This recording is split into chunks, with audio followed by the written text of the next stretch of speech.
আপনি এখনো দেখেন আমরা বাইরে কাজ করছি। ঘরে বাইরে মেয়েরা কাজ করছে। কিন্তু পুরুষ এলে সে যখন ক্লান্ত হয়ে ফিরে, আমিও ক্লান্ত হয়ে ফিরি, সবাই ক্লান্ত হয়ে ফিরে। বাট ওই চাটা সার্ভ করতে হয় ওই মেয়েটাকে। একজন মেয়ে যখন জন্মগ্রহণ করে তখন আমাদের যে দেশীয় বা ধর্মীয় আইন আছে, সম্পদের যে এক্সেস এর অধিকার সেখানেই তার কমে যায় একটা ছেলের কাছ থেকে।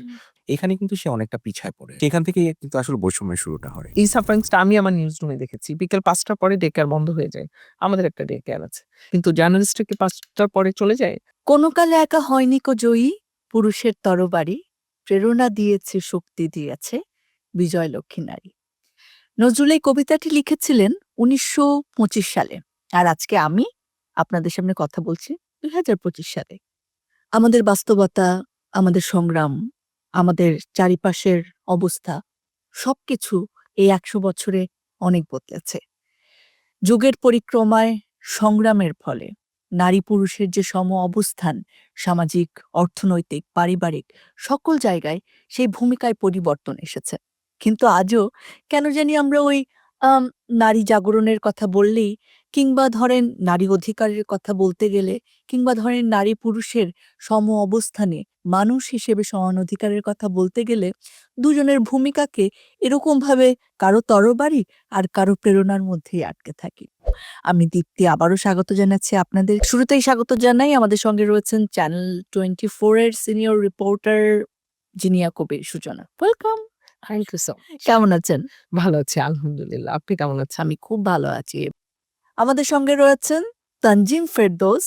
তিনি ডেইলি স্টারের এনজিও এবং ফরেন মিশনের ইনচার্জ হিসেবে রয়েছেন। ওয়েলকাম ভাইয়া, কেমন আছেন? Thank you very much. আমি ভালো আছি। হোপফুলি আপনিও ভালো আছেন। ইয়াস, আমিও ভালো আছি।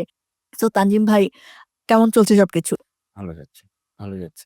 ওকে, ওকে। ওকে। সো কতদিন হলো আসলে আপনি এই প্রফেশনে আছেন? আমি তো আসলে প্রায় ১৪ বছর ধরে ডেভেলপমেন্ট সেক্টরের সাথে কোনো না কোনোভাবে আছি। এর আগেও আমার ছাত্র জীবনেও আসলে আমি ডেভেলপমেন্ট সেক্টরে ইউথ অ্যাডভোকেট হিসেবে কাজ করার সুযোগ হয়েছে। ব্র্যাকের সাথে কাজ করার সুযোগ হয়েছে। আমি ব্র্যাকে নিউ ইয়র্ক অফিসে আমার ফার্স্ট ইন্টারভিউ হয়েছিল। তখন নো। স্যার ফজলে হাসান আবেদ ছিলেন। He was recommended me to go there to মানে হ্যাভ দ্যান আইডিয়া যে ইন্টারন্যাশনালিও একটা এনজিও কেমন করে কাজ করে। ন্যাশনাল অপারেশনস এর পাশাপাশি। সেখান থেকেই শুরু। ওকে, লাভলি। সো মানে যখনই আমরা এনজিওর কথাটা শুনি কিংবা ধরেন এই ধরনের ডেভেলপমেন্ট সেক্টরের কথা হুম। শুনি তখন আসলে আ মানে নারী পুরুষ সমতার জায়গাটা অনেকখানি মানে কনসার্ন ওয়েতে আসলে হ্যান্ডেল করা হুম। হয় যে মানে খুবই সচেতনতার সাথে যাতে এই জিনিসগুলো থাকে। কিন্তু বাস্তবতায় আসলে আপনি কি দেখেন? সেই গল্পটা আমি একটু দেখতে চাই। মানে it can be your working place, it can be your surrounding family. So আপনি কিভাবে দেখেন আসলে আদর্শিক জায়গা এবং বাস্তবতা? না, দীপ্তি ধন্যবাদ। প্রথমত আমি তো আপনার মানে আপনার যে রোল সঞ্চালক হিসেবে আমি দেখেছি খুবই সাহসী। তো আজকে আমার আ ইচ্ছা থাকবে যে আমাদের ৩ জনের মধ্যে এমন কিছু ডিবেট হবে যেটাতে আসলে আমাদের দর্শক যারা রয়েছে হ্যাঁ। তারা আসলে ভাবনার জায়গাটাও আরো আ আ খুলে যাবে। নট সো নেসেসারি ডিবেট হতে হবে। হ্যাঁ, আমরা না, হ্যাঁ, পারি। একমত হতে পারি, একমত হতে পারি। সেটাই বলছি যে আজকের এই বলতে হয়। হ্যাঁ, আলোচনাতে কেউ হারবে না, কেউ জিতবে না। কিন্তু আলোচনাটা হবে। তো আপনি যেই জায়গা থেকে বললেন যে জেন্ডার ইকুয়ালিটি, ইকুইটির কথা বললেন। এখন জেন্ডার বিষয়টা আসলে এত সহজ না। ছোটবেলায় পাঠ্য বইতে আমরা যেরকম করে লিঙ্গ পরিবর্তন করে নাম মানে করে দিয়েছি, বাবা হলে মা, এরকম আমি হলে হ্যাঁ, স্ত্রী। ব্যাপারটা আসলে এরকম না। এটা খুবই মাল্টি ডাইমেনশনাল, কমপ্লেক্স এবং সেনসিটিভ একটা ব্যাপার।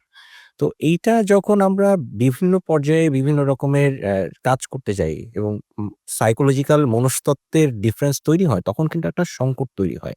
সংকট আসলে কখন তৈরি হয়? সংকট তৈরি হয় হচ্ছে হলো কাজ করতে গিয়ে, পাশাপাশি থাকতে গিয়ে, যোগাযোগ করতে গিয়ে। এই সংকটগুলো আসলে আমরা কেমন করে মোকাবেলা করি, এই মিটিগেশনটা করি। এই মিটিগেশনটা যদি এই সংকটটা যদি মিটিগেশন আমরা প্রপারলি না করতে পারি, তাহলে কিন্তু আসলে সংঘাত সৃষ্টি হয় এবং এই সংঘাতটা আসলে আমরা মানে জাতি হিসেবে আমরা আসলে খুব বেশি ভালো না এই সংঘাতটাকে মিটিগেট করার জন্য। আরেকটা ব্যাপার হচ্ছে হলো কি, জেন্ডার নিয়ে আমরা যতই কথা বলি না কেন, ধরে নিলাম যে আমি I am a very proud man. আমি ও যখন ফিমেলদের ব্যাপারে কথা বলবো, সেনসিটিভলি কথা বলবো, উনাদের জীবনের যে সংগ্রাম, যে চ্যালেঞ্জেস, যে মনস্তাত্ত্বিক টানাপোড়েন, হুম। এটা হয়তো আমি অ্যাকনলেজ করতে পারবো। কোনো ক্ষেত্রে হয়তো আমি উনার ব্যাপারে সমব্যথী হব। কিন্তু উনি যেটার থ্রুতে গো থ্রু করছেন এটা আমি কখনোই 100% বুঝতে পারবো না। এই যে এবং আমি এই জায়গায় একটু বলতে চাই, আপনি যেরকম বলতে পারছেন যে আম আ প্রাউড ম্যান, সেই জায়গায় কয়টা নারী আসলে বলতে পারে আম আ প্রাউড ওম্যান? বেশিরভাগ ক্ষেত্রে ওদের মনে হয় যে নারী জীবনটা একটা অভিশাপ হয়ে বুঝি পৃথিবীতে এলো। জি, না এইটার অন্য একটা ডাইমেনশন আছে। আমি বললাম না মাল্টি ডাইমেনশন। এটা হচ্ছে হলো অ্যাক্সেস টু পাওয়ার। আমি যদি সেগ্রিগেট করে ফেলি মানে পুরুষ এবং নারীর যে বিভেদ মানে কোন অবস্থাতে সে ভালো, কোন অবস্থাতে সে হুম। খারাপ। আমি একটু ইন্টারাপ্ট করছি আপনার সাথে ভাইয়া। মানে আমার যেটা মনে হয় কি যে এই যে আপনি বললেন লিঙ্গটা তো সহজ না। আ আ আপু শুরুতেই বলছিল যে এটা আ কাজী নজরুল ইসলাম হুম। হয়তো ১৮২৫ সালে লিখেছে। আমরা ২০২৫ এ এসে সেটা নিয়ে কথা বলছি। আপনি এখনো দেখেন আমরা বাইরে কাজ করছি। ঘরে বাইরে মেয়েরা কাজ করছে। কিন্তু আমি বলছি যে না যে পুরুষ এলে সে যখন ক্লান্ত হয়ে ফিরে, আমিও ক্লান্ত হয়ে ফিরি, সবাই ক্লান্ত হয়ে ফিরে। বাট চা দেয়ার দায়িত্বটা কিন্তু স্টিল এখনো আমি যেটা সারাউন্ডিংস দেখি 99.5% আপনি দেখবেন যে ওই চাটা সার্ভ করতে হয় ওই মেয়েটাকে। এইটার একটা মানে কিন্তু হিস্ট্রিক একটা ঘটনা আছে। হ্যাঁ। আমি যদি মানে প্রাগৈতিহাসিক যুগ থেকে না শুরু করি, হান্টিং গ্যাদারিং যেই সোসাইটি ছিল ওইখানে ডিভিশন অফ লেবার কিরকম ছিল, মেয়েদের দায়িত্ব কি ছিল, ছেলেদের দায়িত্ব কি ছিল, এখান থেকে বাদ দিলাম। খুবই রিসেন্ট ৩০ বছর আগে ফিরে যাই। আপনার আমার বাসায় কি হতো? আপনার বাবা বাইরে কাজ করতেন। হুম। ৫ টার সময় অফিস শেষ হলে বাসায় আসতেন এবং খবরের কাগজ পড়তে বা অথবা ম্যাগাজিন একটা পড়তেন। স্ন্যাকস এবং মা এসে থাকতো। টি দিতেন। হুম। ঘটনাটা কি হয়েছে? আমাদের আর্থসামাজিক অবস্থার পরিবর্তন হয়েছে। তখন বাসায় ধরে নিলাম যে ২ টা ছেলে-মেয়ে। ১ টা ছেলে, ১ টা মেয়ে। তো ওই বাসায় আমার মাকে তার মা শিখিয়েছিল যে তোমার ঘরের কাজ করতে হবে। হুম। ঠিক আছে? আর বা বা আমার তার মা হয়তো তার ছেলেকে শিখিয়েছে তুমি বাইরে কাজ করো। কিন্তু গত ৩০ বছরের ল্যান্ডস্কেপটা কিন্তু একটু চেঞ্জ হয়েছে। তো ছেলেরা আসলে বাইরেই কাজ করছে। মেয়েদেরকেও কিন্তু বলা হয়েছে তুমি শুধুমাত্র ঘরে না, বাইরেও কাজ করবা।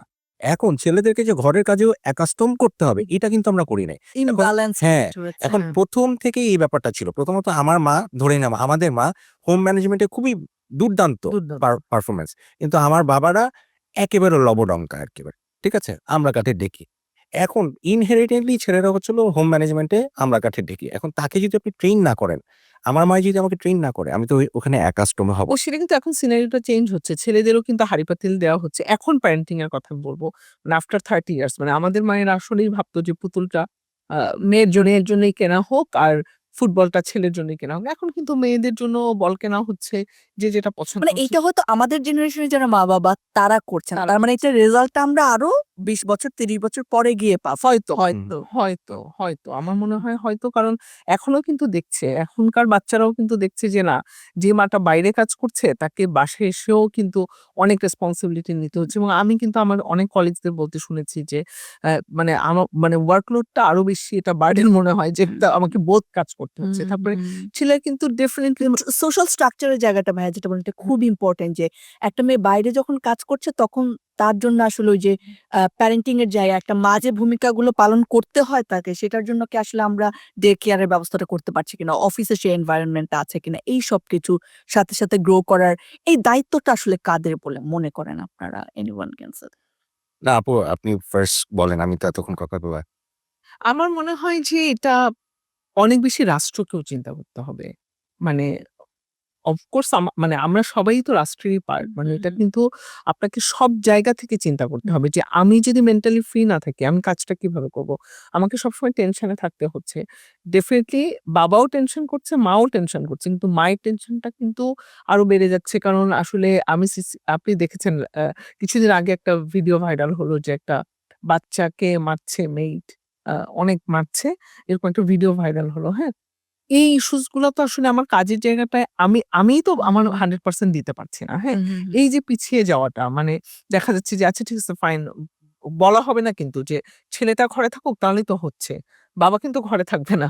তখন কিন্তু বলা হবে আচ্ছা মাটা চাকরি ছেড়ে দিলেই তো এটা হয়ে যাচ্ছে। কারণ যেহেতু এই ঘটনাগুলো ঘটছে। সেই জায়গা থেকে অফিসগুলো যদি একটু চিন্তা করে আপু আপনি দেখেন এতবার আমরা কথা বলি। রিপোর্টে এতবার আমরা ডে কেয়ার এর কথা বলেছি। আপনি বলেন তো আপনিও মিডিয়াতে আছেন, আপনিও কাজ করছেন। মিডিয়া ছাড়াও আপনি কয়টা প্রতিষ্ঠানে আপনি প্রপার একটা ডে কেয়ার দেখেছেন? যেখানে আসলেই আবার দেখেন যারা জার্নালিস্ট তাদের ক্ষেত্রে আমি একটু বলি। এই সাফারিংস টা আমি আমার নিউজ রুমে দেখেছি। বিকেল ৫ টার পরে ডে কেয়ার বন্ধ হয়ে যায়। আমাদের একটা ডে কেয়ার আছে। কিন্তু সেটা পুরো হামিম গ্রুপের জন্য। কিন্তু ডে কেয়ারটা বন্ধ হয়ে যায় ৫ টার পরে। কিন্তু জার্নালিস্টরা কি ৫ টার পরে চলে যায়? না, তাদের তো ৫ টার পরেও কাজ থাকে। ন্যাশনাল ডেস্ক থাকে, জার্নালিস্ট থাকে, রিপোর্টার থাকে। তো সেই জায়গা থেকে ওই ৫টার পরে আসলে মানে ওই বাচ্চাটা কোথায় থাকবে? সেটাও তো চিন্তা করছে না। তো আমার মনে হয় যে মানে প্রাতিষ্ঠানিকভাবে এটা চিন্তা করা উচিত এবং রাষ্ট্রীয়ভাবে আমরা তো অনেক কিছু বলি মানে সোশ্যাল অ্যান্ড মানে গভর্নমেন্ট গভর্নমেন্ট রাইট। সবার হ্যাঁ, জিনি আপা আসলে চমৎকারভাবে বলেছে। এইখানে রাষ্ট্র যেটা করতে পারে এবং করছে, এতদিনের যে আমাদের অ্যাক্টিভিজম ছিল কিছুটা আমলে নিয়েছে, সেটা হচ্ছে হলো আনপেইড কেয়ার ওয়ার্ক। এইটাকে রেকগনাইজ করা, এটাকে জিডিপিতে অন্তর্ভুক্ত করা। অর্থাৎ একটা বাসায় একটা গৃহস্থলী কর্মকাণ্ড যে আসলে আমাকে কন্ট্রিবিউট করছে, ওই জায়গাটায় আসলে একটা ছেলে যেরকম করে বাইরে কাজ করে টাকা নিয়ে আসে, একজন নারী যিনি ঘরে থাকেন তিনি যে কাজগুলো করছেন সেটাকে আসলে টাকায় পরিমাপযোগ্য। এই জিনিসটা বড় রকমের একটা পদক্ষেপ। কেন বড় রকমের একটা পদক্ষেপ? এটা একটা প্রি-হিস্ট্রিক একটা আ আ পটভূমি আছে। সেটা কি, আমরা যখন মানুষ যখন এই পৃথিবীতে আসে তখন তো ধরে নিলাম যে একজন ছেলে একজন মেয়ে ছিল। তো বড় যখন গোত্র হলো তখন কেমন করে খাবার জোগাড় করত, গ্যাদারিং করত, ফলমূল জোগাড় করত, এটা করত। এরপরে কি হলো, হান্টিং শুরু করলো। হান্টিং এ আসলে ছেলেরা যেত। ছেলেরা কেন যেত? হান্টিং এ আসলে অনেক বিপদ আছে। বাঘ, সিংহ এই শিকার-টিকার করতে হয়। তো তখন মেয়েরা হচ্ছে হলো একটা জায়গায় বসবাস, যেখানে গুহা বা বাড়িঘর যেটা বলি ওইখানে থাকতো। And they were bearing child, তাদের মুভেবিলিটি টা কমে গেল। তখন পুরুষ যারা হান্টিং করতো তারা দেখলো যে আমার চাইল্ড বিয়ার করছে, ও ঘরেই আসলে সেফ। তাহলে ঘরের সামলানোর জন্য কি ধরনের কাজ করা যেতে পারে বা এই গ্যাদারিং গুলো ওকে দিয়ে করানো যেতে পারে কিনা? এটা হচ্ছে হলো একটা প্রি-হিস্টরিক একটা রিজন। তো আমাদের দেশে এখনো কিন্তু এরকম যে সবচেয়ে বড় যে জিনিসটা আপা কাজ করার কথা বলছিলেন, নারীদের কাজ করাটা কিন্তু একেবারে ঐচ্ছিক একটা বিষয়। ঐচ্ছিক বিষয়টা কার উপরে ডিপেন্ড করে? রাষ্ট্রের উপরে ডিপেন্ড করে? কোনো আমিরের উপরে ডিপেন্ড করে? তার হাসব্যান্ডের উপরে ডিপেন্ড করে? না। ডিপেন্ড করে তার নিজের উপরে। নিজের সে ডিসাইড করবে সে ঘরের বাইরে কাজ করবে কি করবে না। এবং সে যদি ডিসাইড করে যে সে ঘরের বাইরে ৩ ঘন্টা না, ফুল ৮ ঘন্টা কাজ করবে, তাকে সেই ৮ ঘন্টা কাজ করার সুযোগ দিতে হবে। এবং সে যেরকম তার, মানে আমি যেটা বলছি যে চাইল্ড বিয়ারিং ক্যাপাসিটি তো আসলে ছেলেদের নাই। এটা তো ওই যে আপনি খুব গুরুত্বপূর্ণ একটা পয়েন্ট বলেছেন। এখন ছেলেপেলেকে তো মানুষ করতে হবে, নাহলে জাতি গঠন হবে কেমন করে? ওই দায়িত্বটা রাখার জন্য যত রকমের সাপোর্ট দেওয়ার সিস্টেম তৈরি করে দেওয়ার প্রয়োজন, সেটা আমার রাষ্ট্রেরও দিতে হবে, আমার প্রাইভেট অর্গানাইজেশনেরও আসলে দিতে হবে। এবং আমি আরেকটু যুক্ত করতে চাই ভাইয়া তানজিম ভাইয়ের কথার সাথে যে আমি এটাকে acknowledge যেন করি যে আসলে সে তো জেনারেশন বিল্ড এর জন্যই কাজ করছে। যে ঘরে থাকতে চাচ্ছে, ৮ ঘন্টা বাইরে থাকতে চাচ্ছে না, তাদেরকে এখনো কিন্তু ইন্ট্রোডিউস করে দেয় যখন হাসব্যান্ড বা অন্য কেউ, কিছু ওরা করার কিছু করে না। এটা নিয়ে কিন্তু আমি বেশ কিছু সিরিজ রিপোর্ট করেছি। এটা আমি একেবারে চাই না এবং আমি দেখেছি যে এটা নিয়ে আমি যেসব মহিলাদের সাথে কথা বলেছি তারা কিন্তু খুবই তারা এটা বলেন না। কিন্তু যখন আমি রিপোর্ট করতে গেলাম যে সবসময় আমাকে বলা হয় এবং যে বলছে যে পুরুষ মানুষটি বলছে সেও কিন্তু ব্যক্তিটা ওইটা চিন্তা করে বলে না। আসলে বলে যে, "না ও কিছু করছে না।" কিন্তু আসলে তো সে 24/7 কাজ করছে এবং সে একটা জেনারেশন মানে একটা ওয়ার্কিং উমেন যেমন কাজ করছে বাইরে কোনো কিছু করার জন্য বা নিজেকে কিছু করার জন্য, সেও তো তার একটা একটা জেনারেশন আমাদেরকে একটু প্রপার একটা ভালো জেনারেশন বিল্ড আপ এর জন্য সে কাজ করছে। কিন্তু সেই কাজটাকে কিন্তু আমরা এখনো এই যে আপনি যেটা বললেন আমাদের অ্যাক্টিভিজম এত কিছু করার পরেও কিন্তু এখনো এটা অ্যাকনলেজ হচ্ছে না। এত রিপোর্ট হচ্ছে, এত কিছু হচ্ছে বাট তারপরও না ও কিছু করে না। হ্যাঁ? দেখেন এখানে টেক্স টাইম। হ্যাঁ, হ্যাঁ, এখানে নানা রকম, আমি ডাইমেনশন এর যে কথাগুলো বলতে চাচ্ছিলাম, মাল্টি ডাইমেনশন, থিওলজিক্যাল কথা বাদ দিলাম, রিলিজিয়াস কথা বাদ দিলাম। এটা সোশ্যাল ডিফারেন্ট ডাইমেনশন আছে। পলিটিক্যাল ডাইমেনশন অবশ্যই আছে এখানে। এখানে পাওয়ার ডায়নামিক্স আছে। এখানে ফাইন্যান্সিয়াল ইকোনমিক্যাল ব্যাপারগুলো আছে। এখন আপনি একটা রেস করবেন, রিলে রেস না, রেস করবেন। সেই রেস শুরু করার আগে আপনি ধরে নিলাম যে ৪ কিলোমিটারের একটা রেস। একটা ছেলেকে আপনি যেই পয়েন্ট থেকে রেসটা শুরু করতে বললেন, একটা মেয়েকে তার ঠিক ০.৫ কিলোমিটার বা ১ কিলোমিটার পরে দাঁড় করিয়ে দিলেন। কেমন করে জানেন? একজন মেয়ে যখন জন্মগ্রহণ করে তখন আমাদের যে দেশীয় বা ধর্মীয় আইন আছে, সম্পদের যে এক্সেস এর অধিকার সেখানেই তার কমে যায় একটা ছেলের কাছ থেকে। সো এই যে রিসোর্স এর যে একটা ১ম এই যে লঞ্চ প্যাডের যে রিসোর্স এর সংকট হয়ে গেল একটা নারীর জন্য, এখানে কিন্তু সে অনেকটা পিছায় পড়ে আরকি।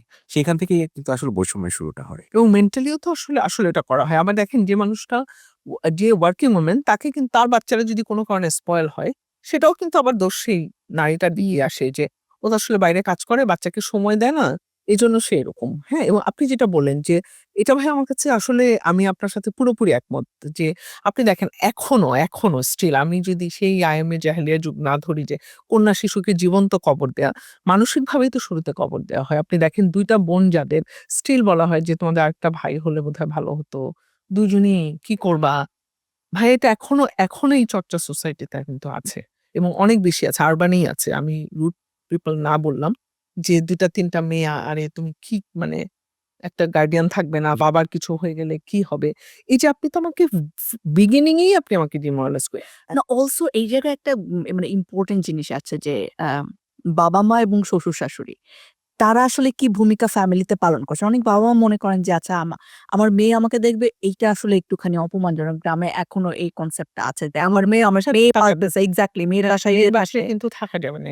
এরকম ইস্যুজ আছে। না এক্সাক্টলি এটা তো ওই যে বললাম যেটা আমি ছেলে হিসেবে কখনোই এই জিনিসটা বুঝবো না যে একজন মেয়ে বা বাবা-মা কিরকম করে। কিন্তু ঘটনাটা কি হয়েছে? ১ম এই আমি বলব যে এটা পুরাপুরি জিনিসটা রিসোর্স এবং অ্যাসেট রিলেটেড।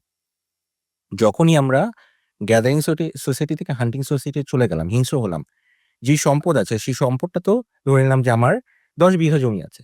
এই ১০ বিঘা জমিকে তো আমার প্রটেক্ট করতে হবে। এখন আমার ফিউচার জেনারেশন যে আসলে খুব শক্তিশালী না, যার মাসকুলিনিটি নাই, পাশের যে থাকে সে যখন আমি থাকবো না অ্যাটাক করবে তখন আমার এই সম্পদকে রক্ষা করবে।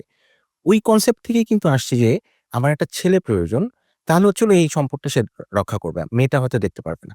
এই মেন্টালিটি কিন্তু এখন আগে তো আইন কানুন ছিল না। এখন তো আইন কানুন আছে।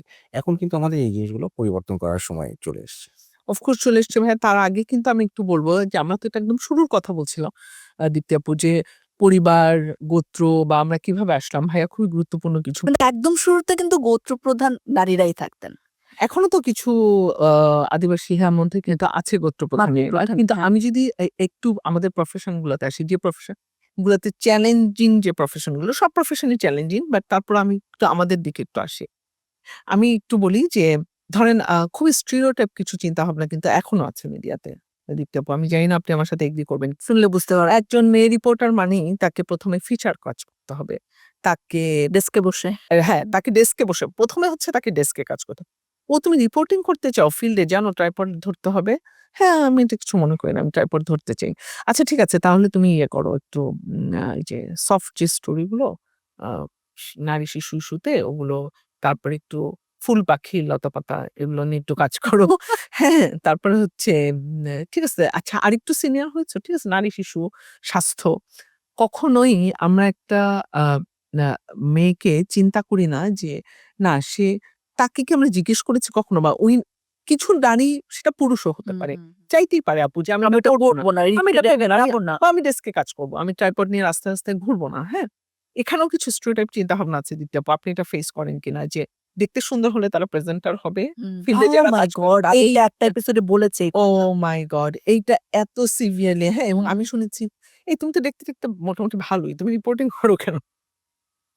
মানে এটা তো হইতে পারে না। আমি তো কোনদিন প্রেজেন্টার ট্রু হতে আমি এই হ্যাঁ, কথাটা আগেও বলেছি যে আমি যখন ক্লাস নিতে গেছি প্রেজেন্টেশন এর আমাকে একজন আম পুরুষ পার্টিসিপ্যান্টস কোয়েশ্চেন করেছেন যে আমি তো শুনেছি যে সংবাদ আ পাঠক হিসেবে কিংবা উপস্থাপক হিসেবে ছেলেরাও তো সুযোগ পায় না। মেয়েরা নাকি বেশি সুযোগ পায় এবং মানে এই যে খুবই ট্রু কিন্তু। হ্যাঁ, হ্যাঁ, হ্যাঁ, এই যে মেয়েদেরকে রিসেপশনিস্ট হিসেবে হুম। বা করতে সেলস এর জায়গায় এই প্রেজেন্টেশন এর জায়গায় তাদের বিউটি দিয়ে তাকে গোনা হয়। মানে সে কতটা যোগ্যতা সম্পন্ন হুম। সেটা দিয়ে গোনা হয় না। সো যখন মানে যোগ্যতা দিয়ে গোনা হয় না তাকে বাহ্যিক দিয়ে মানে তাকে ফ্যাসিলিটিও দেয়া হয় সেটাও আল্টিমেটলি তাকে পেছনেই টেনে ধরে। Of course. সো এই জিনিসগুলো কি মানে ভাইয়াকে আমি জানতে চাইবো যে পুরুষ হিসেবেও যে শুধুমাত্র নারী হিসেবে কিন্তু স্টেরিওটাইপ আমাদেরকে পেছনে টানে না। পুরুষ হিসেবেও সামাজিক কিছু চাহিদা রয়েছে যেগুলো মানে পূরণের জন্য একটা পুরুষকে হয়তো হিমশিম খেতে হয়। কিংবা তাকেও হয়তো তার পছন্দের কাজ থেকে দূরে আসতে হয়। সো আপনি আসলে কিভাবে আমি দেখেন ছোট, এটা? ছোট করে কয়েকটা ঘটনা বলতে চাই। আমি যখন আমার বিশ্ববিদ্যালয় জীবনে ছিলাম, আমার আন্ডারগ্রেড শেষ করার সাথে আমার একটা অভূতপূর্ব মানে সুযোগ হয়। সেটা হচ্ছে হলো আ যে মাস্টার্স কোর্সে আমার প্রফেসরের টিএ হিসেবে কাজ করার।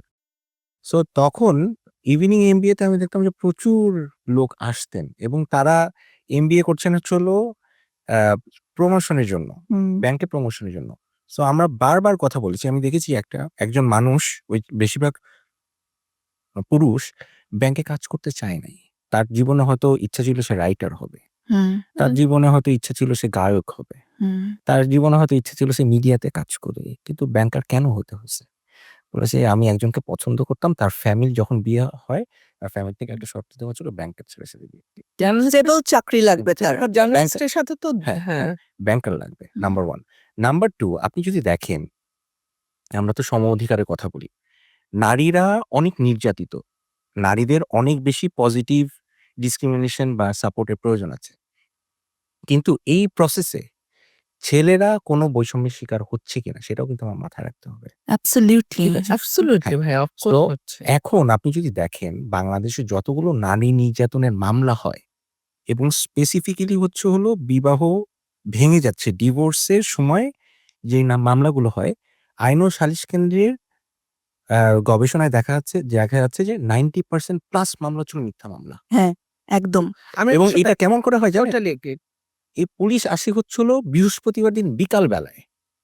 বিকাল বেলায় এসে যখন ধরে, এটা হচ্ছে হলো মোটামুটি একটা নন বেলেবল একটা মামলা।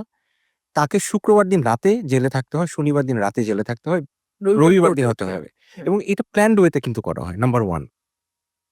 আপনি পুরুষেরা আসলে কোথায়, কোথায় আসলে পিছিয়ে পড়ে। আপনি পৃথিবীর সকল জেলখানাগুলা দেখেন, ওইখানে কিন্তু আসলে পুরুষ বেশি। হুম, পৃথিবীতে যত যুদ্ধ হইছে, কতজন হতাহত হইছে দেখেন, পুরুষের সংখ্যা বেশি। পুরুষ যে আসলে নিগ্রহের শিকার হয়, তারাও যে আসলে বৈষম্যের শিকার হয়, তারাও যে আসলে ভিকটিম হতে পারে, এটা কিন্তু আমরা হুম। ভুলে গেছি। আজকের দিনে কিন্তু men is a forgotten gender. কেমন করে বলি? আমাদের দেশের প্রেক্ষাপটে বলি। 90s এ যখন ম্যাস এডুকেশন করা হলো, তখন আমরা বলি, "স্কুলে আসো, স্কুলে আসো, স্কুলে আসো।" মেয়েদের শিক্ষার জন্য আমরা বললাম। প্রাইমারি যখন দেখলাম যে প্রাইমারিতে মেয়েরা ভালো করছে, সেকেন্ডারিতে ড্রপ আউট হচ্ছে। তখন আমরা সেকেন্ডারিও মেয়েদের জন্য ফ্রি করে দিলাম। ফ্রি করে দিলাম, মিড ডে মিল দিলাম, আ শিক্ষার পয়সা বৃত্তি দিলাম। দেওয়া হ্যাঁ, হলো, বৃত্তি দেওয়া উপবৃত্তি দেওয়া হলো। হ্যাঁ। হুম, এখন কি হয় জানেন? এখন দেখবেন যে প্রাইমারিতে ছেলে-মেয়ে হয়তো আগের প্রপোর্শনেট আছে। হুম। এখন মেয়ে বেশি। প্রাইমারি পরে হঠাৎ করে সেকেন্ডারি ধাপ করে ছেলেদের এনরোলমেন্টটা নেমে যায়। মেয়েদেরটা স্টেবল থাকে। কেন থাকে? কারণ মেয়েরা সেকেন্ডারি স্কুলে গেলে ওই বৃত্তিগুলো পায় আর ছেলেরা পায় না। তখন একটা দরিদ্র পরিবারের বাবা-মা চিন্তা করে, মেয়ে তো ওখানে খেতে পারছে বা পয়সা আনতেছে। ও তো পড়ছে ছেলেটা তো ৫ ক্লাস পর্যন্ত পড়ছে। ওরে এখন আমি দোকানের কাজে লাগাই। ওরে একটু রিক্সার গ্যারেজে দেই। তো এইভাবে কিন্তু আসলে একটা অফ কোর্স। ইভেন রেপ কেসের ব্যাপার যদি আমরা দেখি যে এখন কিন্তু মানে ছেলে বাচ্চা যারা আছে তাদের অ্যাবিউজমেন্ট এর জায়গাটা অনেকখানি বেশি। কিন্তু হুম। বাংলাদেশে মানে আপনি যদি দেখেন রেপ কেসে কয়টা ছেলের নির্যাতনের আসলে এনরোলমেন্ট আছে। এগুলার একেবারে আনডকুমেন্টেড। হ্যাঁ, কেউ একদম বলতে পারে না। আমরা তো দুজনেই বা ৩ জনই এখানে মানে গণমাধ্যমে কাজ করি। হুম। গণমাধ্যমের ১ম প্রযুক্তি কি ছিল? আপনার কি ধারণা? আপনি বলতে পারেন প্রযুক্তি যেটা, প্রযুক্তির ব্যবহার হয়েছে সেটা হচ্ছিল প্রেস। প্রেস হ্যাঁ। হ্যাঁ, আমরা তো ওই যে ছালবাকলে লিখতাম। হুম। তারপরে একেবারে গণমানুষের কাছে হুম। যাওয়ার জন্য প্রেস আবিষ্কার করা হলো। হুম। প্রেস আবিষ্কার কবে হইছে? হুম। ১৪০০ শতাব্দীতে হয়েছে। হুম। কোথায় হইছে? ইউরোপে হইছে। এখন প্রেসগুলো যখন ইউরোপে ছড়ায় গেছে, তখন প্রেস আসলে কি পাবলিশ করত? প্রেস শুধুমাত্র Very বাইবেল পাবলিশ করত। ১ বছর ধরে খালি বাইবেল পাবলিশ করত। ২ বছর ধরে খালি বাইবেল পাবলিশ করত। কেন? প্রেসগুলা ছিল হলো চার্চের সম্পত্তি এবং পাদ্রীরা বাধ্য করত শুধু বাইবেল পাবলিশ করার জন্য। এখন ২ বছর পরে বাইবেল ছাড়া তো সব ঘরে, ঘরে বাইবেল চলে গেছে। এখন তাহলে কি পাবলিশ করা যেতে পারে? যোগাযোগটা কেমন করে হবে? তখন একটা বই একজন লিখলেন, সেই বইটার নাম হচ্ছিল 'হ্যামার অফ উইচেস' এবং ১ বছরের মধ্যে এটা যে কত শত হাজার কপি বিক্রি হয়ে গেল, প্রায় লাখখানেক কপি বিক্রি হয়ে গেল। এরপরে এইটা হচ্ছিল ১ম বই হুম। বাইবেলের বাইরে যেটা হচ্ছিল আমরা গণযোগাযোগের জন্য ব্যবহার করেছি। এখন এই বইটাতে আসলে কি ছিল? এই বইটাতে ছিল যে নারীরা কেমন করে ডাইনি হয়, ডাইনি বিদ্যা চর্চা করে। এইটা পড়ার পরে তারপরে ১০০ বছরে ইউরোপে এত ম্যাসাকার হয়েছে, নারীদেরকে ডাইনি আখ্যা দিয়ে রাতের বেলায় তাদেরকে পুড়িয়ে মারা হয়েছে। প্যারিসের মতো জায়গায় পুড়িয়ে মারা হয়েছে। সো আমাদের যে মিডিয়ার যে শুরু, সেই শুরুর ১ম এই কিন্তু একটা মানে এটা শুরু হয়েছে, গলদ বলব না। নারীদের কিন্তু অবদমন করে নেগেটিভ নেগেটিভ করে পোর্ট্রে করে কিন্তু আমরা এই মানে এই টেকনোলজি ফ্রেজ বা এই মিডিয়াটা আসলে কারা চালিয়েছে? একদম শুরু থেকেই তো ক্ষমতাবানদের দ্বারাই আসলে চালিত জি, এই যে হচ্ছে। বললাম চার্চ সেই ক্ষমতা তো আসলে পুরুষতান্ত্রিক পুরুষতান্ত্রিক। এবং সেটা এখনো পর্যন্ত নিশ্চয়ই। আমি একটু সূচনা আপুর কাছে এক্সপেরিয়েন্স এ জানতে চাইবো যে আমাকে অনেক অনেক মানুষ জিজ্ঞেস করেছেন, কেউ জিজ্ঞেস করেছেন, কেউ হয়তো ধরে নিয়েছেন যে মেয়েদের জন্য আসলে মিডিয়া সেফ না, মানে যে সকল মেয়েরা মিডিয়াতে থাকে তারা সামহাও হয়তো কোনো না কিছু স্যাক্রিফাইস করে বা কোনো না কিছু আপোষ করে থাকে। আপন করে আমরা কম্প্রোমাইজ করে আমরা মানে What's actually your experience? হ্যাঁ, ওহ মাই গড! আচ্ছা এটা আমি একদম আমার নিজের এক্সপেরিয়েন্স বলি যে আমাকে এটা সবসময় শুনতে হয়েছে। ফার্স্ট অফ অল হচ্ছে আমার ফ্যামিলি থেকে। আ হুম। আ when আমি তো আসলে বিকরণস্থ 1 to 12 দেন ঢাকা ইউনিভার্সিটি থেকে আমি অনার্স মাস্টার্স করলাম। তো আমার ফ্যামিলি চিন্তা করল যে ওকে ও তো ডেফিনিটলি বিসিএস দিয়ে ও টিচার এটা অনেক safe. Media oh my god! এটা জার্নালিস্ট এটা কি এটা কেন হতে চাচ্ছে? স্টেবিলিটি নাই কোনো। স্টেবিলিটি নাই হুম। মানে তার চেয়েও বড় কথা আমি একটা Safety সময় নাই। ২টার সময় আসছি, রাস্তায় কাজ করছি। ঠিক আছে একটা প্রেজেন্টার হতে চাইলে teacher spite of it's okay. But আমি এখানে লাকি ছিলাম আমার হাসব্যান্ড আমাকে অনেক কোঅপারেট করেছে। কিন্তু আমার মাই আমার আমার আমার মানে তারা আসলে এটাকে নিয়ে ওই যে স্টেরিওটাইপ চিন্তা যে মিডিয়া মানে আচ্ছা এটা আমার শুরুর গল্প বললাম। এখন সিনারিও অনেক ডিফারেন্ট। বাট এখনো কিন্তু সবসময় আমাদেরকে শুনতে হয় এটা আপু। আপনি এই হুম। করেন কিনা? যে কোনো কিছু যেমন আমি আজকে এখানে এসেছি। এটা নিয়েও বলতে পারে যে ওর কানেকশনটা কি আসলে? কিভাবে হলো? এই জিনিসটা কিভাবে গেল? হুম।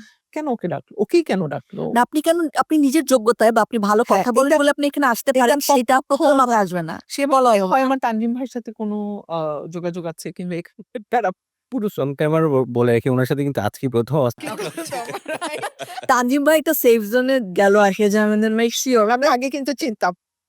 যে মেয়েটা কাজ করতে পারছে যেমন আমি আপনাকে এবার আবার আমার ব্যক্তিগত ইস্যুসটা বলি আপু একটু হ্যাঁ? Please do. যে আমি যখন খুবই ওপেনলি কাজ করছি, আমি রিপোর্টিং এ করব এটা আমার জেদ। আমি প্রেজেন্টেশন কিউতে বসবো না। আমি টক শো করি বাট প্রেজেন্টেশন নোটায় আমি যাবোই না। আমি এটা করব না। হ্যাঁ? তো তখন বলা হলো যে আসলে সূচনার হাসব্যান্ড অনেক ফ্লেক্সিবল। সূচনার হাসব্যান্ড অনেক লিবারেল। অনেক ক্ষেত্রে তাকেও শুনতে হয়। এই যে এবার আমি ছেলেদের ইস্যুটা পড়ব। যে আসলে তার সাহস নাই। সে একটু বোধহয় মানে বউকে ভয় পায়। বউ নেওটা। বউ না ওটা এটা তো একটু খুবই বাজে একটা ট্যাগ হ্যাঁ, হিসেবে দেখা হয়। হ্যাঁ এবং একটু বউকে ভয় পায় মনে হয়। হ্যাঁ, সূচনার রিপোর্টার তো এজন্য বোধহয় উনি ব্যবসায়ী কিংবা ও বউ দ্বারা নির্যাতিত। নির্যাতিত হ্যাঁ, টর্চার অনেক ফ্রিডম দেয় আমাকে। মানে আমার ফ্রিডমটা আমার জন্য না কিন্তু। না বউকে আমার নিয়ন্ত্রণ করতে পারে নাই। ও এটা তার হ্যাঁ, ব্যর্থতা। ব্যর্থতা পারে না এবং তাকে অনেক বুলির শিকার কিন্তু হতে হয় ভাই। আমি আপনাকে একদম ওপেন ফোরাম এটা ডেফিনিটলি প্রচার হবে আমি বললাম। আমি জানি না সে এটা কিভাবে নিবে। বাট তাকে এটা অনেক bully but she is good person মানে সে এটা কিছু মনে করে না। বাট আমি বুঝি যে তাকে কিছুটা হলেও তো খারাপ বুলি হলে আমাদের সবারই খারাপ লাগে। So what's your experience here? আমি এটাতে আসবো। বলবো আপনাকে। আমি যিনি আপনার একটা কথা বলছেন, আইয়ামে জাহেলিয়াত যুগে নারীদেরকে কবর দেওয়া হতো। হুম। আমরা ভুলে যাই। আইয়ামে জাহেলিয়াত যুগের আরো হাজার বছর আগে ছেলেদেরও কিন্তু জন্মের সাথে, সাথে মেরে ফেলা হতো। কেন জানেন? আচ্ছা। গ্রিসে করা হতো এটা। গ্রিস ছিল মিলিটারিস্টিক একটা স্টেট। হুম। ওইগুলো নানা রকমের স্টেট। যেই ছেলে সন্তানটা দুর্বল জন্মগ্রহণ করতো সাথে মেরে ফেলতো। ওয়াইনের মধ্যে চুবাইতো বা দেখতো কি এরকম করে নানা রকমের পন্থা ছিল আরকি। সো আমরা এটা ভুলে গেলে হবে না যে মানে ছেলেরাও আসলে নিগ্রহ না আমরা বারবার মনে করছি। এবং না, আপনার না, কাছে না, জানতে না, না, চাইছি। হ্যাঁ। আমি কিন্তু এখানে মানে শুধুমাত্র একটা জেন্ডারের জন্য অ্যাডভোকেসি করতে আসিনি। আমার আজকে কথাটা কি হইছে যে সকল রকমের জেন্ডার খুব একে অপরের প্রতি সহানুভূতিশীল হবে এবং একটা জায়গা থেকে সব একটা ইন্টিগ্রেটেড ওয়েতে আসবে। আপনি যেটা বললেন যে আপনার কমেন্ট বক্সে কি আসে? এই কমেন্ট বক্সের ব্যাপারটা আপনি যদি এই উপমহাদেশে জন্মগ্রহণ না করে পশ্চিমে জন্মগ্রহণ করতেন তাহলে কি আসতো? আসতো না। তাহলে এই উপমহাদেশে কেন আসে? আপনি দেখবেন আপনার বাসায় যত নারীরা আছে, তার বাইরের যে নারী, পুরুষদের সাথে কিন্তু যোগাযোগটা অনেক কম। আমরা একজন একটা কথা বলেছিল যে বাঙালি পুরুষরা আসলে সেক্সুয়াল ডিপ্রেশনে ভোগে, ফ্রাস্ট্রেটেড। ফ্রাস্ট্রেটেড। এদের সেক্সুয়াল যে ওরিয়েন্টেশনটা এইটা প্রপারলি ১ম থেকে হয় না। জেন্ডার ওরিয়েন্টেশনটা হয় না। এটা যে একটা বায়োলজিক্যাল এবং ন্যাচারাল ব্যাপার, এই জিনিসটা এই শিক্ষাটাই কিন্তু আমাদের সমাজে নাই। এবং ঠিক সেই কারণে ধর নিউ মার্কেট এলাকার ভিড়ের মধ্যে একটুখানি আপনার পেছনে ছুঁয়ে গেলেই তার অনেক একটা বিশাল আনন্দ সিং। সো এই জায়গাটায় আপনি যত না ওপেন সোসাইটি করতে পারবেন, ততদিন পর্যন্ত আপনি এই সমস্যাগুলো সমাধান করতে পারবেন না। এখন আসি যোগ্যতার ব্যাপারে। যোগ্যতা শুধুমাত্র যোগ্যতা মেধা দিয়েই আসলে যাচাই করা প্রয়োজন। জেন্ডার না। কিন্তু কিছু, কিছু ক্ষেত্রে আমাদেরকে জেন্ডারকে একটু সাপোর্ট দিতে হবে যেটা বললাম। একজন নারীর যে রিপ্রোডাক্টিভ হেলথ আছে, যেখানে কাজ করছে বা ট্রাভেল করছে, সেখানে সেই হেলথ অ্যান্ড হাইজিন এর প্রপার ব্যবস্থা আছে কিনা, প্রোডাক্ট গুলো আছে কিনা। যে যে নারী একজন চাইল্ড বিয়ার করছে, সেটার জন্য যথাযথ মানে আমরা তাকে সাপোর্ট দিতে পারছি কিনা, এটা কিন্তু আমাদের এনশিওর করতে হবে। এখন আসি মিডিয়ায়। আপনি তো বললেন মিডিয়ায় ছেলে মানে পুরুষদের আসলে অনেক ধরনের ঝামেলাই হয়, আপনি বলেছেন। এটা পুরোপুরি হচ্ছিল পাওয়ার ডায়নামিক্স। পুরুষ যেই পাওয়ার হোল্ড করে, একটা নারী যদি সেই পাওয়ার হোল্ড করত, তাহলেও কিন্তু নারীরা করে এটা। আনরিপোর্টেড করে। আনরিপোর্টেড এখনো, কিন্তু এটা হয়। হয়তো সংখ্যায় কম, কিন্তু এটা হয়। দ্বিতীয়ত মানে আমাদের মানে বিপরীত লিঙ্গের প্রতি আমাদের একটা মানে ক্ষোভ কিংবা তাদেরকে দমন করার একটা ক্ষোভ, দমন ইচ্ছা বা থাকে। চাহিদা, নিজের অপর পক্ষের ইচ্ছার বিরুদ্ধে কোনো কিছু করানোর যে একটা ব্যাপার, ওই যে মিসোজিনিস্ট যে মানে অ্যাপ্রোচ, এবং এটা কিন্তু বোথ আমাদের জেন্ডারের জন্য আছে। প্রতিদ্বন্দ্বী করে দাঁড় করানো হয়। থাকলে কিন্তু আমি খুশি হব কখন জানেন?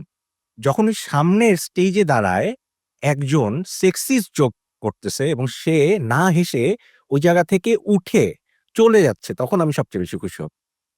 যে তুমি এগুলা করতে পারো না। আমাদের দেশে স্ট্যান্ড আপ কমিটির যে বাজে অবস্থা, মানে যে রুচির দুর্ভিক্ষ যে আমরা বলি, এটা কি কখনো খেয়াল করছেন? আমরা পশ্চিমে না যাই, আমরা যদি আমার পার্শ্ববর্তী দেশে চিন্তা করি, আমি পশ্চিমবঙ্গের কথা বাদ দিলাম, কিন্তু মেইন দিল্লি বা অন্যান্য জায়গায় ওরা কি সুন্দর স্যাটায়ার করে। স্যাটায়ার হ্যাঁ। করতে করতে পলিটিক্যাল স্যাটায়ার, সোশ্যাল স্যাটায়ার করতে করতে আপনি সকল কাপিল সমস্যা নিয়ে এসে হ্যাঁ, আমার মানে মানে কত ইন্টেলেকচুয়াল মানে হ্যাঁ, মানে স্যাটায়ার কতভাবে করা যায়। করা যায়, হ্যাঁ। না যেমন ভাই আমরা আবার একটু আমি রিপোর্টিং এর মানে এরিনাতে আসি। যে ধরেন আপনি বলছিলেন যে একজন রাইটার, একজন জার্নালিস্ট তাকে ব্যাংকারই হতে হলো। হ্যাঁ? আমি আমার অনেক কলিগদের শুনেছি যে যখন মেয়ে দেখতে যায় যে জার্নালিস্ট তার সাথে আর কি করে? মানে ঠিক আছে আমি রিপোর্টার তার সাথে আর কি চাকরি করে? মানে শুধু রিপোর্টিং করে তো সংসার চলবে না। হ্যাঁ, এই যে চিন্তাভাবনা, হ্যাঁ? সো ওই মানুষটা তো আসলে ফিল ফ্রি কাজ করতে পারে না বা যাদের একদম ওই প্যাশন টা নাই ওটা এভাবে করতে পারে না। একটা কথা ভাই আমি আপনার ওই কথাটা খুব ভালো লাগলো যে একজন তো রাইটার হতে চাইতেই পারে। কৃষ্ণচূড়া ফুল নিয়ে কেন প্রতি বছর আমি রিপোর্ট করব? একটা ছেলেরও তো মন চাইতে পারে যে সে কৃষ্ণচূড়া ফুল নিয়ে রিপোর্ট করবে। একজন ছেলেরও তো মন চাইতে পারে সে মাদার্স ডে এর কথা বলতে চাইতে পারে। আবার আমিও চাই নারী হিসাবে যে একটু বলুক না, ওরাও একটু উইমেন ডে তে রিপোর্ট করুক না। এতগুলা মেয়ে একসাথে বের হয়ে যায়। menstrual hygiene ডে আসলে, আসলে। একটু পুরুষরাও যাক না। বলে যে, "না দেখো মেয়েদের ভক্সপ গুলো একটু এনে দাও না।" আমার কাছে খুব ফানি লাগে আমাদের ছেলের উপর। আমি ওদের এনে দেই।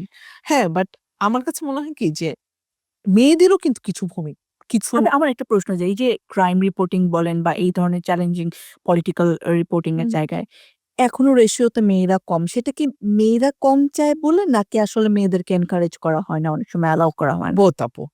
আমি আ আ মেয়ে রিপোর্টার হিসেবে বলব এটা বোথ এন্ড এ।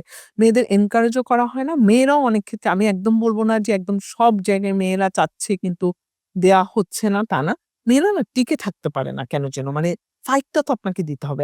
যেটা ভাইয়া বলল যে সেটা আইএমএ জাহেলিয়া হোক, শুরু থেকেই তো মেয়েদেরকে আসলে আমরা তো একটু পেছানোই। আমাকে তো একটা পুরুষের চাইতে ৪ গুণ কাজ করে। যেমন আমাকে একদম আমি যখন 10-24 আমার নিয়োগ হয় তখন বলা হয়েছিল যে, "আমি তো আমার একটা মেইল রিপোর্টারকে ডে অফ ক্যানসেল করে আনতে পারি। তুমি কি আসতে পারবা?" তারপর থেকে আজকের দিন পর্যন্ত আপনি আমার ব্যাপারে খোঁজ নিতে পারেন। আমি কখনো আমার ডে অফ বা কোনো কিছু নিয়ে বলি নাই যে, "না আমি এটা করতে চাই না" বা "আমি এটা করতে পারব না।" সেটা ডিফারেন্ট ইস্যু। মানে আপনাকে একটা ছেলের চাইতে ৩ গুণ কাজ করে প্রমাণ করতে হচ্ছে। এটা একটা ইস্যু গেল। আরেকটা ইস্যুস আমি দেখেছি ক্রাইম এ এটা নিয়ে আমার একটা কিউরিওসিটি আছে আপু। এটা নিয়ে আমি কাজ করব। আমার মনে হচ্ছে কেন ক্রাইম এ কোনো মেয়ে রিপোর্টার টিকে না? আপনি সাবিহা আপু ছাড়া কাউকে ইন দ্যা লং রান আপনি পাবেন না। মানে মানে এটা না কি মেইল ইগো যে ও আমার থেকে ভালো করবে? মেইল ইগো বা ক্রাইম রিপোর্টিং ছেলেরাই করবে। মেয়েরা এত কিছু বুঝে না। মেয়েরা পাহাড়ে উঠবে, মেয়েরা যে বাহিনীর পিছনে বাহিনীর যাবে। পেছনে যাবে। তারপরে একটা মার্ডার কে সে রিভিল করবে। তারপরে সে মানে আবার দেখেন একটা ছেলেরও তো আসলে ক্রাইমটা করতে নাও মন চাইতে পারে। হ্যাঁ, আবার বলবে যে মেয়েরা আর্লি মর্নিং মেয়েদেরকে নাইট করতে দেয়া যায় না। আচ্ছা আমি দীপ্তি আপু আপনাকে বলি। কিছু ছেলেও তো চাইতে পারে আমি নাইট করব না। আমাদের ৩ জনের মধ্যে হয়তো তানজিম ভাই চাচ্ছে না নাইট করতে। সেটাও তো একটা চয়েস। আমি চাচ্ছি নাইট করতে। সেটা আমার একটা চয়েস। আমরা কেন মানুষ হিসাবে চিন্তা করি না? এটা কিন্তু আমাদের ঢাকা শহরে, হ্যাঁ। আমি ১.৫ বছরের কথা বাদ দিলাম। আগেও রাত, আমি যদি চিন্তা করি যে একজন নারী চায় ঢাকা শহরে রাত ২ টার সময় ঘুরে বেড়াবে, সে কিন্তু পারে না। অসম্ভব। আপনি এবার একটা কিন্তু চমৎকার তন্মনা নামে একটা মেয়ে হুম। বইমেলাতে বলেছে ছেলে থেকে পৃথিবী থেকে সব ছেলেরা চলে গেলে আপনি কি করবেন? ও বলছে, ভাই আমি রাতে হাঁটবো, আমার হাঁটতেই হবে, আমি দেখবো। তারপরে আবার বলছে যে না, পুরুষকে লাগবে। ওই কথাটা কেন বলছে জানেন? ও কখনো রাতে হাঁটার যে ফিলিং, আনন্দ, চাঁদের আলোতে হাঁটার যে একটা মানবিক অনুভূতি, সেটা সে এখন পর্যন্ত সেই পরশটা পায় নাই। ক্যান ইউ ইমাজিন যে একটা মানুষকে ভয় পেয়ে আগ লোক শেষ ও তো হাঁটতেই যাচ্ছে। এবং তানজিম ভাই, আমি আপনাকে একটু বলি, আমার মনে হয় কি জানেন? আমি যখন হাঁটতে চাই এভাবে, আমি না দেশের বাইরে চলে যেতে জি, চাই। এইটাও কিন্তু Seriously। আলাদা একটা ডাইমেনশন আছে। হ্যাঁ। এটা আমাদের অন্য অন্য আলোচনায় হতে পারে। এখন আসি, আমি কি বলছিলাম? এখন আমাদের শহর রাত ২টা বা ৩টার জন্য একজন মেয়ের জন্য যেরকম অনিরাপদ, একটা ছেলের জন্যও কিন্তু অনিরাপদ। কারণ ছেলেটা ছিনতাইয়ের শিকার হতে পারে, ছেলেটা গুমের শিকার হতে পারে, যেকোনো কিছু কিন্তু হয়ে যেতে পারে। এটা কিন্তু ওভারঅল একটা ম্যাটার। কিন্তু বিশেষ কনসার্ন হচ্ছিল নারীরা।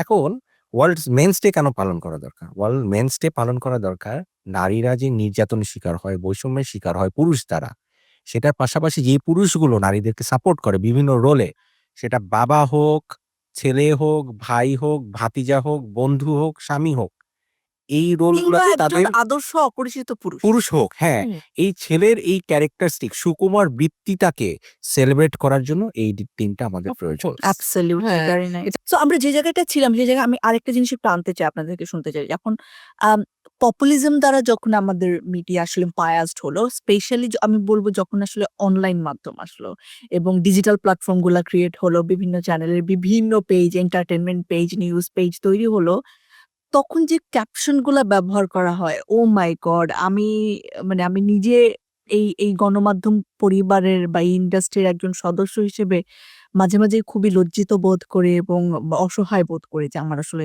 আমি কি করব? এই দায়টা তো আসলে আমার উপরও যায়। কিন্তু যারা অথরিটি আছেন তারা যদি সেন্সরশিপ এর জায়গাটা শক্ত না করেন, তাহলে তো আসলে কিছু করা যায় না। আমরা আসলে, এবং আমরা আসলে এইটা বলে আসলে পার পাওয়া যায় না তো যে আমরা ডিজিটাল তো একদম আলাদা, ডিফারেন্ট প্ল্যাটফর্ম। আমরা সাধারণত তাই বলি যখন আমাদেরকে কলিগরা বলে, বা তানজিম ভাই বলল যে এটা কি গেল? র‍্যান্ডম পিপল ও বলে যে "তে কি তোমাদের চ্যানেলে এরকম।" র‍্যান্ডম পিপল ও বলে, রাইট। বাট আসলে এটাকে তো অন্যভাবেও বলা যায় যে মানে একজন বিশেষ নায়িকা কিভাবে আম খাচ্ছে, এটা তো কোনো হেডলাইনই হতে পারে না। কিন্তু সেভাবেই তো আসলে আমরা হেডলাইন গুলো দেখি, এবং এটা আসলে খুবই হিউমিলিয়েটিং। এবং আরো কিছু নিউজের ব্যাপারে আমি বলব যে কোন একটা মেয়ে খুবই আমাদের একদম পত্রিকা তো আপু, শুধু ডিজিটালে না, যে রেপ হয়েছে ধরেন কক্সবাজারের উখিয়াতেই। কিন্তু ১ম এ লেখা হয় যে মেয়েটা রাতে বেরিয়েছিল। এরকম একটা পোর্ট্রে করে লেখা হয় যে তারপরে রাতের বেলা একা বেরিয়ে ধর্ষণ। ধর্ষণের শিকার হলেন। এইটা তো অন্যভাবেও লেখা যায়। আমি মানে জানি না, ১ম এই ধর্ষণের একটা জাস্টিফিকেশন justification দিয়ে দেওয়া হলো, বা মেয়েটা কি পোশাক পরে বের হয়েছিল সেটা বলা হয় যে ও তো মানে এই ধরনের পোশাক পরতই। তারপরে মেয়েটা রেপ হলো। হ্যাঁ? এরকম একটা কথা, বা এবিউসিভ মানে শিকার হলো, বা এরকম মানে আমি বলতে চাচ্ছি যে আমাদের সেখানে অনেক দায়বদ্ধতা আছে আসলে। ইভেন পজিটিভ হেডলাইনের আড়ালেও যে মেয়েদেরকে একটা তাদের পরিচয় লুকানোর বা তাদের হুম। ক্রেডিবিলিটি বা তাদের যোগ্যতাকে নিচু করে দেখার একটা চেষ্টা থাকে, সেটা তো আসলে মানে একটু খেয়াল করলে দেখা যায়। যেমন ওই যে আমরা একটু আগে কথা বলছিলাম যে আ নায়ক ফেরদৌসের স্ত্রীর আ দক্ষতায় বেঁচে গেলেন এতজন যাত্রী। কিন্তু পাইলট অমুক, ওই নামটা আসলে হেডলাইনে আসলো না। এইটা কিন্তু বাংলাদেশের ক্ষেত্রে না। ২০১৯ সালে যখন নোবেল প্রাইজ ঘোষণা করা হলো, হুম। অর্থনীতিতে নোবেল পেলেন ২ জন। একজন হচ্ছে অভিজিৎ ব্যানার্জি, আরেকজন হচ্ছে Duflo. Duflo was his wife. তো সকল জায়গায় আসলো যে আ ব্যা uh uh Abhijit Banerjee and his wife has secured the Nobel prize. Oh my God! তাই না? এখন ঘটনাটা কি হয়েছে? এটা তো আমাদের কাছে মনে হয় যে স্বাভাবিক। এই যে আপনি যে ঘটনাটা বললেন। আরে একজন মহিলা এরকম করে এত কষ্ট করছে। তার হাসব্যান্ড ও নোবেল ২ জন একসাথে পাইছে। এটা তো ২ জনে একসাথে সেলিব্রেট করা উচিত। যেটা কিন্তু আগেও হয়েছে। মেরি কুরিও কিন্তু পেয়েছে এটা। কিন্তু ওর হাসব্যান্ড পাইছে এটা কিন্তু বলা হয় হ্যাঁ, কখনো। ওর নাম দিয়ে ওর হ্যাঁ, বলা হয়। হ্যাঁ, বলা হয় না। এটা আমাদের প্র্যাকটিস নাই। আমি আসলে মানুষের নাম সহজে মানে কোভিড হওয়ার পরে ভুলে যাই। একবার কি হচ্ছে, আমার টিমের সাথে কথা বলছি। কথা বলার পরে একটা হিন্দি মুভি বের হয়েছে এবং ওইটার একটা ট্র্যাক খুবই জনপ্রিয় হয়েছে। একজন খুব চমৎকারভাবে নেচেছে ওইখানে। তো ওই গানটার ট্র্যাক সম্ভবত ছিল 'তবা তবা' আরকি। তো ঘটনাটা কি হইছে? আমি বললাম যে, "ওই লোকটার নাম কি?" কেউ বলতে পারছে না যে নাচছে, ভালো নেচেছে। আমি মনে করতে পারছি না। আমি বললাম যে, "ক্যাটরিনা কাইফের হাসব্যান্ড।" ইট ওয়াজ ক্যাটরিনা কাইফের হাসব্যান্ড হচ্ছে হলো এই ভিকি জি। হ্যাঁ, হ্যাঁ, হ্যাঁ, হ্যাঁ, হ্যাঁ। হ্যাঁ। এটা আমার মাথায় আসতেছে না। এখন সবাই বলছে কি, "ভাইয়া সবাই বলে হচ্ছে হলো ছেলে এবং মানে ছেলের নাম বলে ওয়াইফকে গ্লোরিফাই মানে করে, নিচে রাখে। আপনি তো হচ্ছে হলো মেয়ের নাম বলে ওটা বলছেন। মানে এটা কি ধরনের প্র্যাকটিস? সবাই আসলে অদ্ভুত রকম। পুরুষত্বে লেগে গেল একদম। হ্যাঁ, আমি আসলে এই জিনিসটা আসলে মানে খুবই অবাক হয়েছি যে কারণ দুজনই তো জনপ্রিয় এবং ক্যাটরিনা কাইফ তো আরো বেশি জনপ্রিয়। তাহলে why not this? আপনি সংবাদপত্রের মানে সংবাদ মাধ্যম গণমাধ্যমের কথা যেটা বললেন, গণমাধ্যমের ক্যাটেগরি যদি আমি করে দেই, ইনফরমেশন, ইন তারপরে হচ্ছে হলো বা নিউজ মিডিয়া ধরি, এন্টারটেইনমেন্ট অ্যান্ড ইনফোটেইনমেন্ট বোথ আমি ৩ টা ক্যাটেগরি করে দিলাম। এখন ইনফরমেশন যখন আমি দিব, তখন কিছুদিন আগে খালেদ মহিউদ্দিন সবার সামনে একটা কথা বলছে যে নিউজ এডিটেড না, সেটা আসলে কোনো নিউজ না। এটা কিন্তু আপনার কথায় আসে যে হেডলাইনটা কিভাবে কি ইফেক্ট তৈরি করবে সেটা যতদিন না সম্পাদিত হবে সেটা কখনো নিউজ না। এখন আমরা কি করি? আমরা করি নিউজ মিডিয়ার যে ইভলিউশন হয়েছে, আমি প্রেসের কথা বললাম। তারপর প্রেস থেকে কি এসছিল? পত্রিকা এসছিল। পত্রিকার পরে কি এসছে? রেডিও এসছে। রেডিওর পরে কি এসছে? টেলিভিশন এসছে। টেলিভিশনের পরে কি এসছে? কম্পিউটার এসছে। কম্পিউটারের পরে কি এসছে? অনলাইন স্মার্টফোন অ্যান্ড ইন্টারনেট আসছে। এখন পত্রিকা ইজ ডিক্লাইনিং, লিগাসি মিডিয়ার ডিক্লাইন। কেন? মানুষ পয়সা দিয়ে পত্রিকাটা কেনে না এর জন্য।